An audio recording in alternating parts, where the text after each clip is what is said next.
The New York Rangers and Tampa Bay Lightning are heading into Game 3 Wednesday night in Tampa. We have our resident NHL expert, Ross Benjamin, on the line to break this game down and share his picks. Now, Ross, we've seen all playoffs that the Rangers have played very consistently on defense, with Henrik Lundqvist leading the way. So consistent, in fact, that they haven't had a game all playoff long decided by more than a goal. Then they come out in Game 2 and get run over 6-2 and getting totally outplayed in the third period.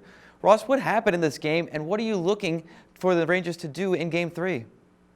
Well, they got torched by the Lightning power play. They need to stay out of the penalty box. There's no two ways about it. Giving the Lightning that many opportunities on the power play, sooner or later is going to burn you, and it certainly did in Game 2 as the Lightning tallied 3 times with the man advantage and also scored a shorthanded goal as well. The Rangers continue to put offensive pressure on as well, Matt. They need to figure out a way to consistently beat Ben Bishop. Nobody's been able to do that this postseason with the exception of the one game in the Montreal series. So they need to get pucks to the net. They need to get crowded in front of the net and maybe get some screens on Bishop and some rebounds, and also need to stay out of the penalty box. All right, now we talked about after Game 1, the Lightning needed to pick up the pace a little bit on offense and put some more shots on goal. Well, they certainly did that. They put 26 on goal and netted 6 along the way. Obviously, the triplets line is still playing out of their mind, and getting a hat trick out of Tyler Johnson in the conference finals is just incredible. Now, Ross, what did the Lightning do in Game 2 differently, and how do they keep it going at home on Wednesday?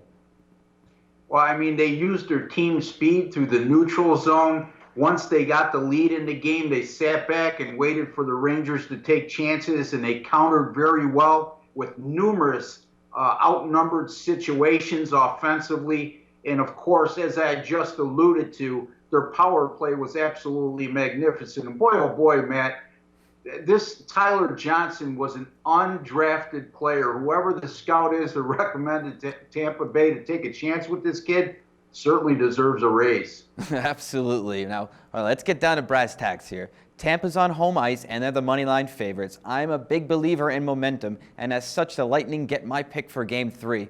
You were spot on with your over pick in Game 2. What's your expert advice going into Wednesday night?